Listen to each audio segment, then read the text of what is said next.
তোমার জুতার ফিতা ছিঁড়ে গেছি, ইন্না লিল্লাহ বলে আগে জুতার ফিতা ঠিক করার জন্য আল্লাহকে বলো। ছোট বিষয়ে হোক বড় বিষয়ে হোক, যখন বান্দা আল্লাহর কাছে বারবার চায়, পৃথিবীর কোনো মানুষের কাছে মানুষ চাইলে পরে বিরক্ত হয়, কিন্তু বান্দা যখন আল্লাহর কাছে বারবার চায়, আমার আল্লাহর বৈশিষ্ট্য, আল্লাহ বেশি খুশি হয়ে যান ওই বান্দার উপরে। আমরা আল্লাহর কাছে যখন চাবো লজ্জা নিয়ে না বেহায়া হয়ে,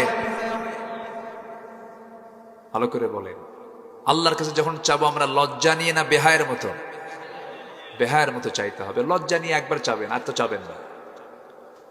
কিন্তু আল্লাহর কাছে আমরা চাইবো বেহায়ের মতো, বারবার চাবো আল্লাহ দাও, আল্লাহ দাও, আল্লাহ দাও। সেজদার মধ্যে বলবো, রুকুর মধ্যে বলবো, নামাজের মধ্যে বলবো।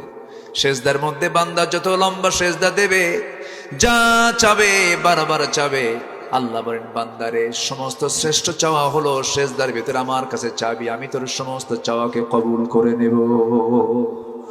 উদউনি আস্তাজিব লাকুম, আমাকে তুমি ডাকো, কিন্তু খবরদার ওয়াবুদুল্লাহ ওয়ালা তুশরিকু বিহি শাইআন, আমার গোলামি করতে নিয়ে শিরকের কাছে যাবে না। শিরকের গুনাহ এমন একটা গুনাহ যে গুনাহ আল্লাহ রাব্বুল আলামিন কখনো মাফ করবেন না। ওমাই ইউশরিক বিল্লাহ ফাকাদ হারামাল্লাহু আলাইহিল জান্নাহ, যে বান্দা শিরক করবে সেই বান্দার জন্য জান্নাতটা বাজেয়াপ্ত হারাম হয়ে যাবে। শিরকের ধারে পাশে যাওয়া যাবে না। এই এলাকায় এগুলো প্রচলন আছে কিনা জানি না। সকালবেলা বাকি দেওয়া যাবে না, শনিবারে বাঁশ কাটা যাবে না, মঙ্গলবারে বিয়ে হওয়া যাবে না, বৃষ্টির দিনে বিয়ে হলে পরে সারা জীবন তার চোখের পানি ফুরাবে না। এগুলো আছে নাকি? আছে, হ্যাঁ, কিছু কিছু আছে। এগুলো হচ্ছে দাদির কথা। কার কথা? দাদি, হাদিস না, এগুলো কার কথা? দাদির কথা। আপনার কপালে টিপ লাগাইছে কিনা ছোট্টবেলায় জানি না, আমার মনে আছে। আমারটা তো মনে নাই, আমার ইমিডিয়েট যারা বোন আছে, ভাই আছে, আমি এদেরকে দেখেছি। আমার মা পর্যন্ত এই ভুলগুলো করেছেন। হয়তো দাদি বলে দিছে বদনজর থেকে বাঁচানোর জন্য কপালের কোনায় টিপ লাগায় দাও। কি আছে না নাই? আছে না নাই? এখনো লাগায় না? এখনো লাগায় দেয়। যদি আপনি বলেন টিপটা লাগাইছো কেন, বলে ফেলে বদনজর থেকে বাঁচার জন্য। কোন হাদিস এটা? সম্পূর্ণ শিরকের কাজ এটা। এই জাতীয় বিশ্বাস কখনো লালন করা যাবে না। দেখেছেন কিনা আপনারা, বড় বড় ট্রাক আছে, ট্রাকের পিছনে কিছু কিছু ট্রাকের পিছনে ছেঁড়া জুতা ঝুলানো থাকে, দেখছেন নাকি আপনারা? কি জুতা? ছেঁড়া জুতা। ছেঁড়া জুতা লাগানো থাকে। এই ছেঁড়া জুতা লাগানো হয়, ওরা ভাবে এই ছেঁড়া জুতা বদনজর থেকে বাঁচানোর জন্য। এই বিশ্বাস যার মধ্যে চলে আসবে তার মধ্যে শিরিক আছে না নাই? বদনজর থেকে বাঁচার জন্য চাইবো আমরা কার কাছে? আল্লাহর কাছে। এইরকম চিন্তাগত, কর্মগত, সামাজিক কিছু কুসংস্কারের মধ্যে শিরকের কাজ আছে। আল্লাহ ছাড়া কারো কাছে চাওয়া শিরকের কাজ। আবার ব্যক্তি হতাশ যখন হয়ে যায়, আমি কি করে খাবো, কি করব, আমি এটাও শিরক। এটা কি? শিরক। হতাশ হয়ে যাওয়া। ইমানদার কখনো হতাশ হবে না। রিজিকের বিষয়ে বান্দা কখনো হতাশ হবে না, কখনো টেনশন করবে না। কারণ আল্লাহ রাব্বুল আলামিন একমাত্র মানুষ যারা পৃথিবীর কোনো প্রাণীর জন্য খাদ্য গুদামের ব্যবস্থা করেন নাই। পৃথিবীর কোনো প্রাণী না খেয়ে মারা যায় না, কিন্তু একমাত্র মানুষ না খেয়ে মারা যায় আল্লাহর দোষে না বান্দার দোষে। না খেয়ে মারা যাচ্ছে, এখনো আধুনিক দুনিয়াতে মারা যাচ্ছে। সিরিয়ায় মারা যাচ্ছে, ফিলিস্তিনে মারা যাচ্ছে। ফিলিস্তিনের ছোট্ট ছোট্ট বাচ্চাগুলো কঙ্কাল সার হয়ে গেছে। তাদের চেহারাগুলো কি ফুটফুটে ফুটন্ত গোলাপের মতো চেহারা। খাবার নাই, হাড় চামড়া এক জায়গায় হয়ে গেছে। আকাশের দিকে তাকায় বলে, মালিক আল্লাহ, আমার মা নাই, বাবা নাই, ঘর নাই, বাড়ি নাই। শুনেছি তোমার দুনিয়ায় নাকি প্রায় 200 কোটি মুসলমান, কেউ তো আমাদের জন্য একটু খাবারও পাঠালো না। আল্লাহ, তোমার আদালতে বিচার দিলাম, এই সমস্ত মুসলমানদের বিচার তুমি আল্লাহ করবা। কি জবাব দিবেন? ওমা লাকুম লা তুকাতিলুনা ফি সাবিলিল্লাহ ওয়াল মুস্তাদআফিনা মিনার রিজাল। এই আয়াতটা কিছুক্ষণ পরে আসবে। আমার 12টা পয়েন্ট নিয়ে আমি কথা বলবো আজকে। মাত্র চলতেছে কয় নাম্বার? তাহলে বলেন এই মাহফিলটা হওয়া দরকার কয়দিন? সম্মানিত ভাইয়েরা, আমি খুবই আনন্দিত এই প্রত্যন্ত অঞ্চলে আপনারা এত রাত পর্যন্ত বসে আছেন, পিনপতন নীরব হয়ে কেউ উঠছেন না। বলি আলহামদুলিল্লাহ। ইসলামী রাষ্ট্র এবং সমাজ গঠনে আমার নবীজির পথ এবং পদ্ধতি, প্রথম হলো সমাজ থেকে শিরিক দূর করে তাওহীদকে প্রতিষ্ঠা করা। জোরে বলি আল্লাহু আকবার। রাসূল কি তা করেন নাই? করেছেন। এর জন্য মার খেয়েছেন, মক্কা ছেড়েছেন। ক্ষমতা ছিল না বলে কাবার ভিতর থেকে রাখা 360টা মূর্তি তিনি সরাতে পারেন না, কিন্তু সরাইছিলেন মক্কা বিজয়ের আগে না মক্কা বিজয়ের পর? ইন্না ফাতাহনা লাকা ফাতহাম মুবিনা। সেই দিন তিনি সব মূর্তিগুলো সরিয়ে জা আল হক ওয়া যাহাকাল বাতিল ইন্নাল বাতিলা কানা যাহুকা। সাইয়েদনা বেলাল কেঁদে কেঁদে ঢুকতেছিলেন ভিতরের দিকে। আমার নবীজি মক্কার মাটিতে একদিন থাকাকালীন একজন ব্যক্তির কাছে কাবার চাবি ছিল, ওসমান বিন তালহা। তাকে ডাক দিয়ে বলেন, ওসমান, আমার বড় শখ, আমি একটু ভিতরে যাব, আমি আল্লাহকে তৃপ্তি ভরে একটু সেজদা দেব। ওসমান বিন তালহা তখন মুশরিক, রাসূলকে একটা ধাক্কা মারছে। আমার নবীজি মুখ থুবড়ে পড়ে গেছেন। আমার নবীজি মুখ থুবড়ে পড়ে গিয়ে বললেন, ওসমান বিন তালহা, আজকে তোমাদের ক্ষমতার দাপটে আজকে আমাকে ধাক্কা মেরে ফেলে দিলা। তুমি কি জানো ওসমান, যে কাবার চাবি আজকে তোমার হাতে, ওই কাবার চাবি আল্লাহ তাআলা একদিন আমার হাতে তুলে দিবে। ওসমান বিন তালহা থরথর করে কাঁপে। আমার নবীজিকে আস্তে করে কানের মধ্যে মুখ ঢোকায় বলে, ভাই মুহাম্মদ, শোনো, তোমার মুখ থেকে যদি যেহেতু এই কথা বের হয়েছে একদিন তোমার হাতে এই কাবার চাবি চলে আসবে, আমি তোমাকে কাবার চাবি দিতে পারি, কিন্তু আবু জেলের কানে যেন এই তথ্য নিউজটা না যায়। ঠিক আছে, যাবে না? আমার নবীজি চট করে তার কাছ থেকে কাবার চাবিটা নিয়ে নিলেন। কাবার চাবি নিয়ে কাবার দরজার তালা তিনি খুললেন, ভিতরে ঢুকে পড়লেন। ভিতরে ঢুকেই তার মেজাজটা খারাপ হলো। দেখতে পেলেন একটা দুইটা নয় 360টা মূর্তি সাজানো আছে। আমার নবীজি এই দৃশ্যগুলো দেখে আমার নবীজির দেহে যে রক্ত আছে, সেই রক্তের মধ্যে ইব্রাহিমের রক্ত আছে না নাই? ইসমাইলের রক্ত আছে না নাই? রেগে গেলেন, খেপে গেলেন। মনে মনে ভাবলেন সমস্ত মূর্তিগুলোকে ভেঙ্গে চুরমার করে সব আল্লাহর ঘর থেকে বের করে দেব, কিন্তু পারলেন না। না পারার কারণ হলো সব ছিল, কিন্তু আমার নবীর কাছে রাষ্ট্র ক্ষমতা ছিল না। রাষ্ট্র ক্ষমতা ছাড়া কি এগুলো সরানো সম্ভব নাকি? সম্ভব না। আমার নবীজি পারলেন না। আমার নবীজি 13টা বছর ওই কাবার ভিতরে মূর্তি রেখেই তিনি সেজদা দিয়েছেন। বাধ্য হয়েছেন তিনি, কিন্তু তিনি দোয়া করেছেন, রব্বি আদখিলনি মুদখালা সিদকিন ওয়া আখরিজনি মুখরাজা সিদকিন ওয়াজআল লি মিন লাদুনকা সুলতানান নাসীরা। জোরে বলুন আল্লাহু আকবার। আল্লাহ, তুমি আমাকে রাষ্ট্রীয় ক্ষমতা দিয়ে দাও। আমার নবীজি মক্কায় টিকতে পারলেন না, মদিনার দিকে চলে এলেন। মক্কার কুরাইশরা থেমে থাকলো না, বদর যুদ্ধের উস্কানি দেওয়া শুরু করলো। বদর চলে এলো, হুদ চলে এলো, সাহাবীদের জীবন চলে গেল। আমার নবীজির সামনের দুটো দাঁত ভেঙে গেল। দিন কায়েমের সংগ্রাম করতে গিয়ে তায়েফে রক্ত ঝরালেন, মক্কার মাটিতে রক্ত ঝরালেন, মদিনায় চলে আসলেন, উহুদে গিয়ে দুটো দাঁত হারালেন। আমার নবীজি উহুদের দাঁত হারানোর পরের দিন থেকে মৃত্যুর দিন পর্যন্ত সুস্পষ্ট করে কথা বলতে পারতেন না, সামনের দুটো দাঁত তো নাই। আমার নবীজি যখন মারা যাবেন, আম্মা জান আয়েশাকে লক্ষ্য করে বলছেন, আয়েশা রে, আমি দুনিয়া থেকে বিদায় হতেছি, আমি তো কোমরটাকে সোজা করতে পারি না। ওরে আয়েশা, খন্দকে আমার কোমরটা চলে গেছে, উহুদে আমার দাঁতটা চলে গেছে। ওরে আয়েশা, আমি আজকে দুনিয়া থেকে বিদায় হতেছি, আমার উম্মতকে জানিয়ে দিবে, আমার উম্মতরা যেন কখনো 5 ওয়াক্ত নামাজ না ছেড়ে দেয়। জোরে কোন সুবহানাল্লাহ। নবীজি সবসময় স্মরণ করেছেন কাদের কথা? বলেন কাদের কথা? আমাদের কথা স্মরণ করেছেন। এই জন্য আমাদের উচিত সবার আগে স্মরণ করব কাকে? আসতে বলবেন না কাকে? নাম্বার 2 হচ্ছেন মুহাম্মদ সাল্লাল্লাহু আলাইহি ওয়াসাল্লামকে।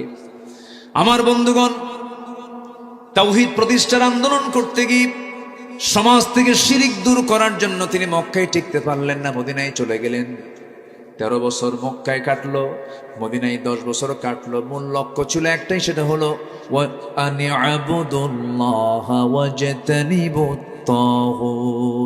ইবাদত করবে আল্লাহর, আর তাগুতকে তোমরা পরিহার করে চলবে। এই দাওয়াত এক নবীর ছিল না। পৃথিবীতে যত পয়গম্বর এসেছেন সব পয়গম্বরের দাওয়াত ছিল একরকম।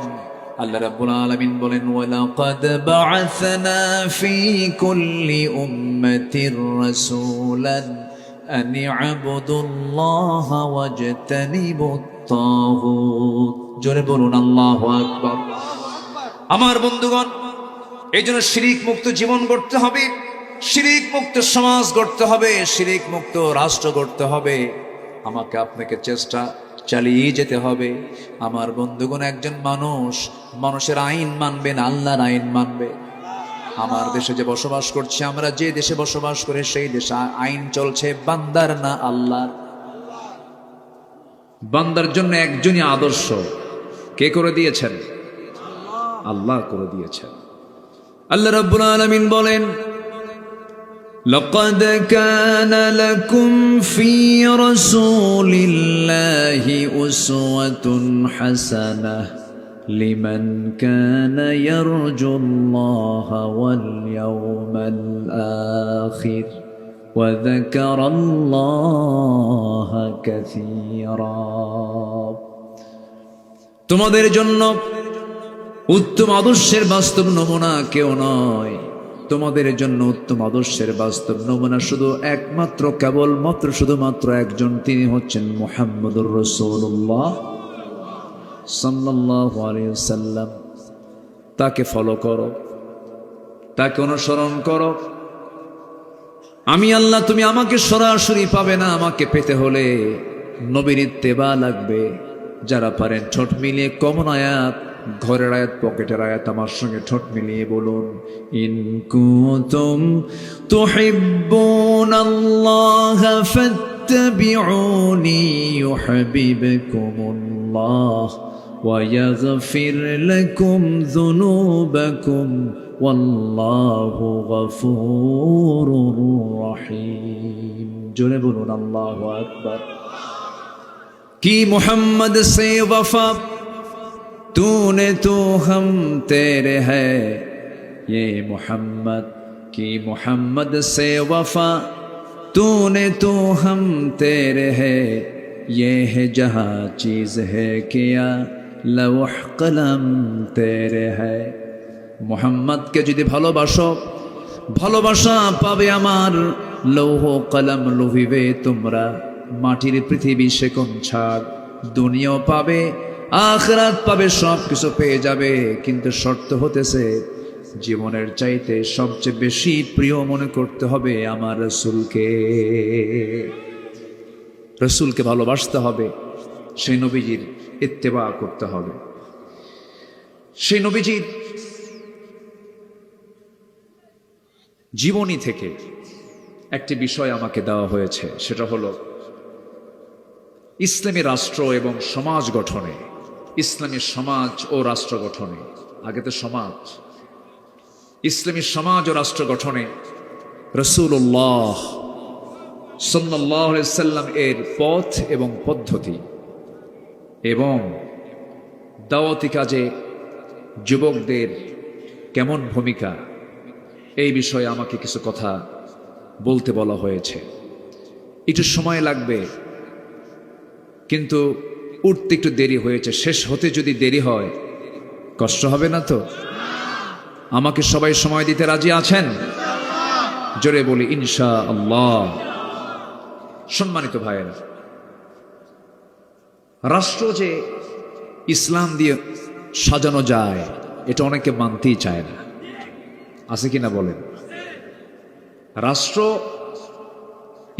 এটা অনেকে মানতে চায় না। তারা বলে ধর্ম ধর্মের জায়গায় থাকবে, রাষ্ট্র রাষ্ট্রের জায়গায় থাকবে। ধর্ম থাকবে মসজিদে, ধর্ম থাকবে মাদ্রাসায়, ধর্ম থাকবে নামাজ কালামে, নামাজ রোজায়, হজ, এই সমস্ত কাজে ধর্ম থাকবে। কিন্তু রাষ্ট্রে আবার ধর্ম আসবে কেন?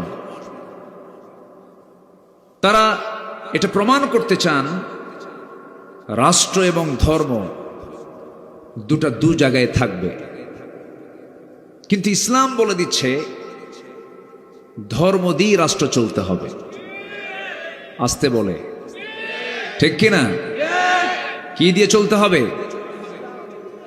ধর্ম ইসলাম দিয়েই রাষ্ট্র চলতে হবে। রাষ্ট্র দিয়ে ধর্ম চলবে না, ইসলাম দিয়ে রাষ্ট্র চলবে। এই কথা বলতে গেলেই তখন আমরা হয়ে যাই ধর্মের নামে রাজনীতি করি। আমাদেরকে বলা হয় রক্ষণশীল, আমাদেরকে বলা হয় মৌলবাদী, আমাদেরকে বলা হয় সন্ত্রাসী, আমাদেরকে বলা হয় রাজাকার, আমাদেরকে বলা হয় মানবতা বিরোধী অপরাধী। বহু গালি আমরা শুনেছি 16 বছর, বহু গালি শুনেছি। কত গালি যে আমাদেরকে দিয়েছে। সম্মানিত বন্ধুগণ, যে রাজাকার শব্দ ব্যান্ড ছিল, সেই রাজাকার শব্দটাই আল্লাহ তাআলা ব্র্যান্ড বানায় দিয়েছেন। অহংকার এমন একটি অপরাধ, আসমান এবং জমিনে প্রথম যে অপরাধ সংগঠিত হয়েছে তার নাম হলো অহংকার। তার নাম কি? অহংকার। মানুষ আসেই নাই পৃথিবীতে। আল্লাহ ইবলিসকে বললেন আদমকে মেনে নাও, কিন্তু ইবলিস কি বলল? কি করলো বলেন তো? অহংকার করে বসলো। ইবলিস বলল খলাকতানি মিন তিন, খলাকতানি মিন নার ওয়া খলাকতাহু মিন তিন, আনা খায়রুম মিনহু। তুমি কাকে সেজদা দিতে বলো? কাকে তুমি মেনে নিতে বলো? আমাকে সৃষ্টি করেছে আগুন দিয়ে, তাকে সৃষ্টি করেছে হলো মাটি দিয়ে, আমি তাকে মানব না। এটা কি বিনয় না অহংকার? বিনয় না অহংকার? ইবলিস বিতাড়িত তোমার দুধ হয়ে গেল। সম্মানিত ভাইয়েরা, এই অহংকার যখন কোনো বান্দার মধ্যে ঢুকে যায়, তার পতন ত্বরান্বিত করে দেন তিনি আমার কে? যখনই বলেছিল রাজাকারের সন্তানরা চাকরি পাবে, রাজাকারের নাতিপুতিরা চাকরি পাবে, এই জাতীয় কথা হলো অহংকারের কথা। মাটির সঙ্গে আল্লাহ তাআলা মিশিয়ে দিয়েছেন।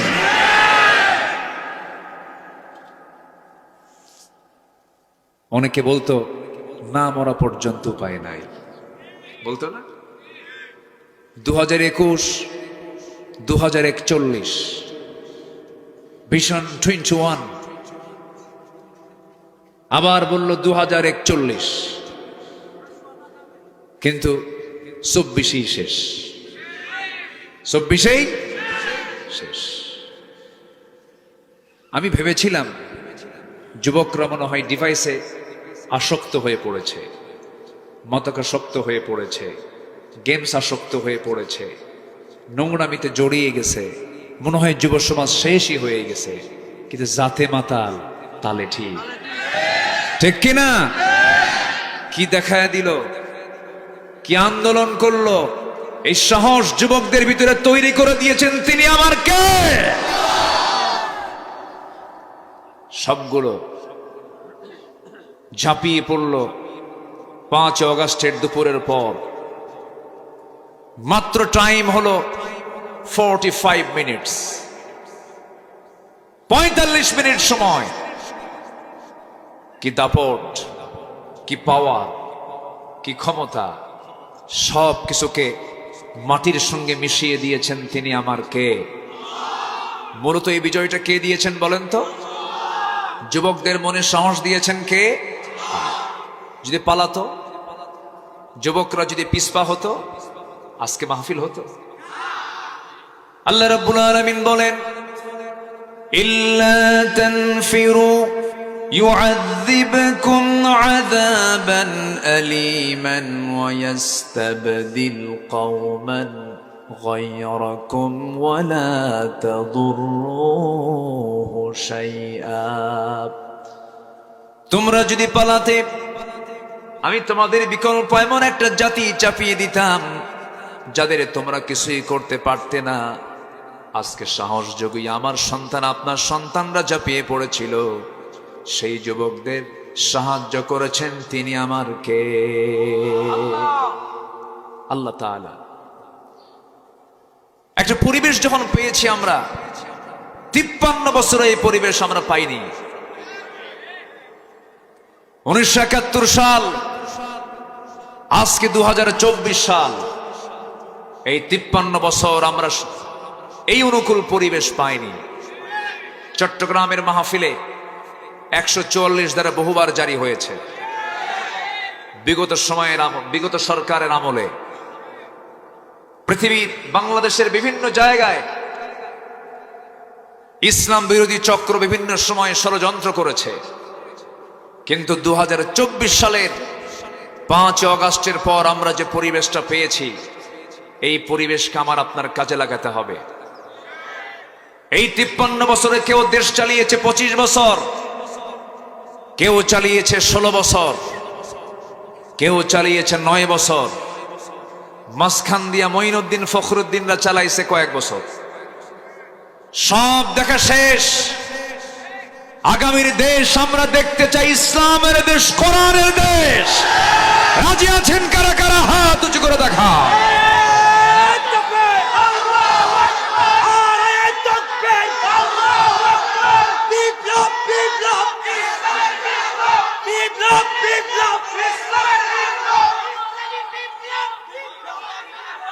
আল্লাহ কবুল করুন, জোরে বলি আমিন, আরো জোরে আমিন।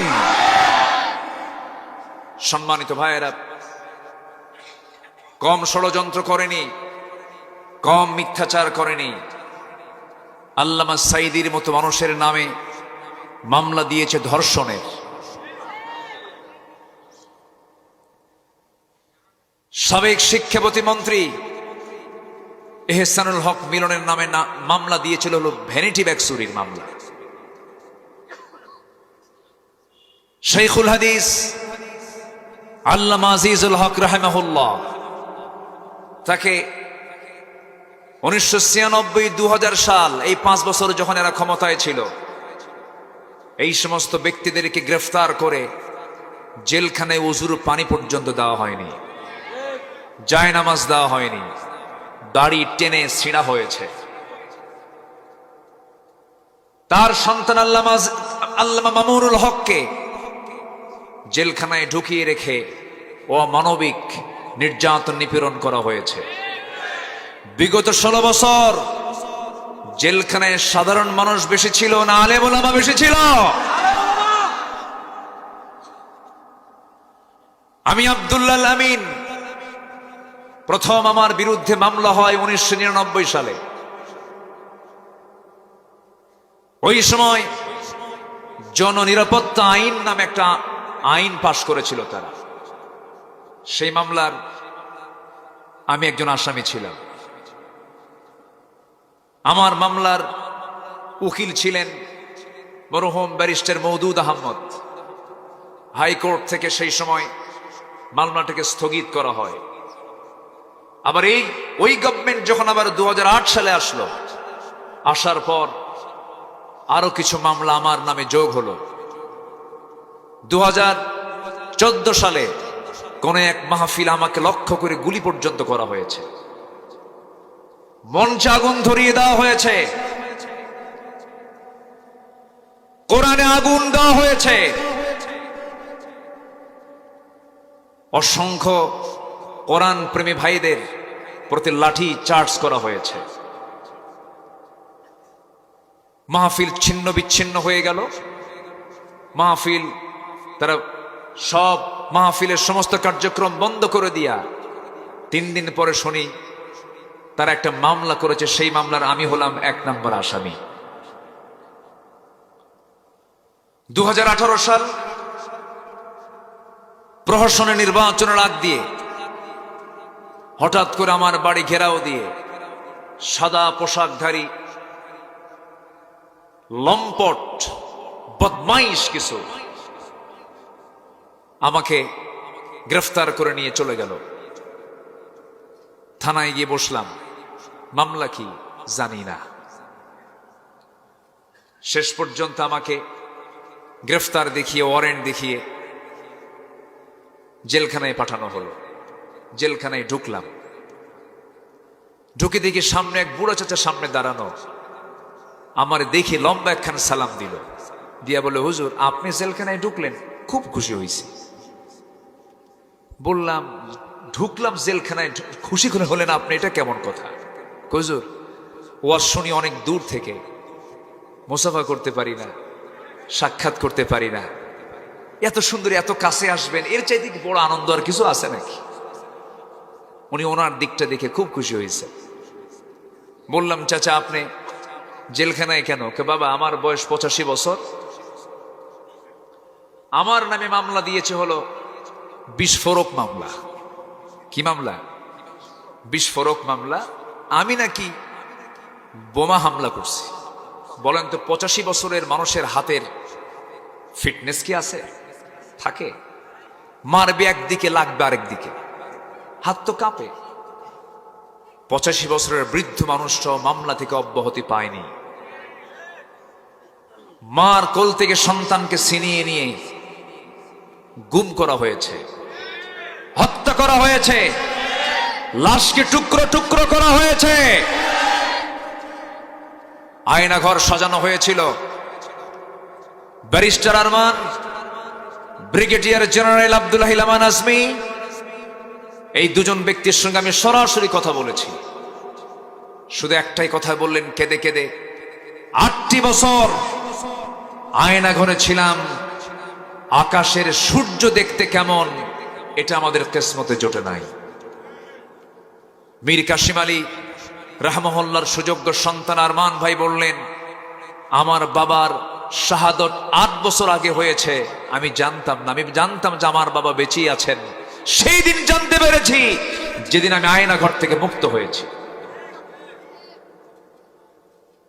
কি চিত্র চিত্রায়িত হয়েছে এই 16 বছর। ফেরাউন বেঁচে ছিল 1600 বছর, আর এরা ছিল 16 বছর। সংখ্যার যে মিল হলো কেমনে বুঝলাম না। হ্যাঁ, কোয়ালিটি এক। হ্যাঁ, ওটা ছিল পুরুষ ফেরাউন, এটা হলো নারী ফেরাউন, মেল ফিমেল।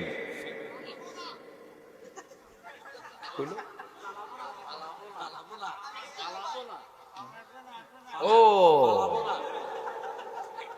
আচ্ছা, হ্যাঁ,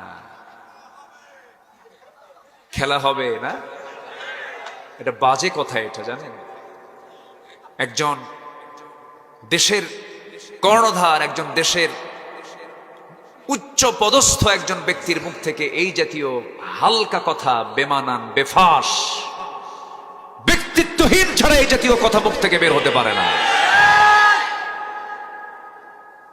নোংরা। কোথায়? উনি তো খেলতে পারলেন না। উনি যে আসেন যে কোন জগতে, চতুর্থ আসমান না পঞ্চম আসমান, আল্লাহ তো। চোরের মায়ের আছে নাকি এলাকায় এই কথা কয়? চোরের মায়ের বড় গলা। অনেক কিছু হয়েছে, অনেক কিছু করেছে। আমরা পরিবেশ পেয়েছি, আমরা ইসলাম দিয়ে দেশটাকে সাজাতে চাই। সবাই রাজি আছেন তো? দেশ সাজানোর আগে নিজকে সাজানোর দরকার আছে না নাই? পৃথিবীকে গড়তে হলে আগে নিজকে গড়তে হবে, নিজের পরিবারকে গড়তে হবে, সমাজকে গড়তে হবে, রাষ্ট্রকেও গড়তে হবে। সম্মানিত বন্ধুগণ, ইসলামী রাষ্ট্র এবং সমাজ গঠনে নবীজির পথ এবং পদ্ধতি, এই বিষয়ে আমি 12টা আর্টিকেল নিয়ে কথা বলতে চাচ্ছি। যেহেতু সাবজেক্ট নির্দিষ্ট বিষয়ের উপরে, আমারও ধৈর্য ধরে বলতে হবে, আপনাকেও ধৈর্য ধরে শুনতে হবে। জোরে বলি ইনশাআল্লাহ। কারো যাওয়া যাবেন, এটা ক্লাস। এটা কি বলেন তো? ক্লাস। কেউ নড়বো না, বসুন। যদি বসতে মন না চায় তাহলে ভাবতে হবে এখানে ওয়াসওয়াসা দেবার জন্য কে আসতেছে? শয়তান তো সাতকানিয়া চেনে না, আসতে কয়। শয়তান কি সাতকানিয়া চেনে? চেনে কি না? চেনে। হ্যাঁ, এই চট করে নাম বলে ফেলে, দরকার নাই তো, আকলমন্দ ইশারা বা আশা বুঝি তো। লোহাগাড়া মাহফিল আমার গত 5 বছর আগের কথা বলছি। মাহফিল শুরু করছি আমি, দেখি যে পুলিশ চলে আসছে। কমিটি বলতেছে হুজুর আমরা নাই, আপনিও চলে যান। আমি কই রে বাবা, এটা কি মুজাহিদ, সব নাই নাই, এটা কেমন কথা? কি আচরণগুলো করেছে। সম্মানিত বন্ধুগণ,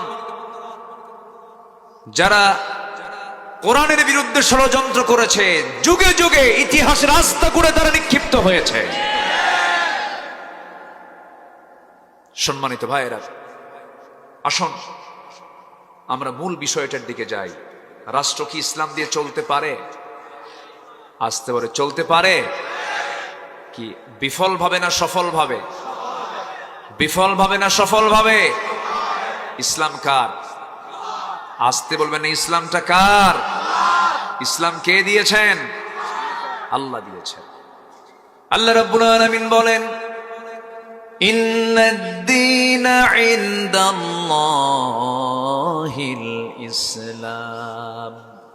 আমার আল্লাহর কাছে মনোনীত দিন, মনোনীত জীবন বিধান 2টা নয়, 3টা নয়, 4টা নয়, মাত্র একটা, তার নাম হলো ইসলাম। ইসলাম কার? আল্লাহ। এই ইসলামকে বাদ দিয়ে যারা ব্যক্তি জীবন, সমাজ জীবন, রাষ্ট্র জীবন যারা অন্য কিছু দিয়ে সাজাবে, মহান রব্বুল আলামিন সাফ বলে দিলেন, ওয়া মাইয়াবতাগি গায়রাল ইসলামি দীনান ফালান ইউকবালা মিনহু ওয়া হুয়া ফিল আখিরাতি মিনাল খাসিরিন। জীবন বিধান হিসাবে ইসলামকে বাদ দিয়ে যারা অন্য কোন তন্ত্র মন্ত্র ইজমকে যারা গ্রহণ করবে, আল্লাহ রাব্বুল আলামিন বলছেন আমি তার কোন আমল আমার দরবারে গ্রহণ করে নেব না। কার কথা? আসতে বলবেন না, কার কথা? আল্লাহ রাব্বুল আলামিন আরেক জায়গায় বলছেন, আফা গায়রা দীনিল্লাহি ইয়াবগুন ওয়া লাহু আসলামা মান ফিস সামাওয়াতি ওয়াল আরদ তাওআন ওয়া কারহা। জোরে বলুন আল্লাহু আকবার। মানুষ কেমন করে বেহায়ার মতো, নির্লজ্জের মতো ইসলামটাকে বাদ দিয়ে অন্য কোন দলকে গ্রহণ করে, অথচ আসমান জমিনে যা কিছু আছে সব ইচ্ছাই হোক অনিচ্ছাই হোক আত্মসমর্পণ করছে কার কাছে? আসতে বলবেন না, কার কাছে? আল্লাহর কাছে তারা সারেন্ডার করছে। আমার বন্ধুগণ, এই জন্য আমরা ইসলাম দিয়ে সবকিছু সাজাতে চাই। আমার নবীজি সমাজ এবং রাষ্ট্র গঠনে যে পথ পদ্ধতি তিনি দেখিয়েছেন, তিনি একটা রাষ্ট্র গঠন করতে নিয়ে 1 নাম্বার তিনি খেয়াল করেছেন সমাজ থেকে শিরিককে কেমন করে দূর করা যায়। কি দূর করা যায়? শিরিককে কেমন করে দূর করা যায়। আল্লাহ তাআলা বলছেন, ওয়া'বুদুল্লাহা ওয়া লা তুশরিকু বিহি শাইআন ওয়া বিল ওয়ালিদাইনি ইহসানা। জোরে বলুন আল্লাহু আকবার। সূরা নিসা আয়াত নাম্বার 36 আল্লাহ রাব্বুল আলামিন বলছেন, তোমরা আল্লাহর ইবাদত করো এবং আল্লাহর সঙ্গে শরীক স্থাপন করো না। কারণ একটা রাষ্ট্র গঠনে সবচেয়ে গুরুত্বপূর্ণ দিক হলো সমাজ থেকে সমস্ত শিরিক দূর করতে হবে। রাষ্ট্রের মধ্যে শিরিক রাখা যাবে না। আমার নবী যে যুগে এসেছিলেন সেই যুগে শিরিক ছিল কি ছিল না? আসতে কয়, শিরিক ছিল কি ছিল না? ছিল। এমনকি কাবার ভিতর পর্যন্ত 360টা মূর্তি তারা সাজিয়ে রেখেছিল, লাত মানাত উজ্জা সহ, হবল সহ। আল্লাহর ঘর কাবার মধ্যে তারা এগুলোকে সাজিয়ে রেখেছিল, ভাগ্যের প্রতীক মনে করত। ওই আরবের পত্তলিকরা, আরবের এই কুরাইশরা এই সমস্ত শিরকের কাজে তারা নিজেকে মত্ত রেখেছিল। আমার নবী যে যুগে জন্ম নিয়েছেন সেই যুগে এই অবস্থা ছিল। চারিত্রিক এত নিম্নমান ছিল যে নারীর কোনো মূল্যায়ন ছিল না, নারী জাতির কোনো দাম ছিল না। সুদ ছিল সমাজে অ্যাভেলেবেল, তারা পানির চাইতে মদ্যপানটা বেশি করত। সেই মদ, সেই সুদ এবং সেই জেনা আমার দেশে বুঝি নাই। আসতে বলে, আসতে বলে, আছে না নাই? আছে, সবই আছে। ওই যুগে যা ছিল আমার আপনার দেশে এই যুগে এসে তাই আমরা দেখতে পাচ্ছি। War, women and wine, 3W নিয়ে আইএমএ জাহেলিয়াতের যুগের লোকেরা ব্যস্ত ছিল। 3W, war, women and wine.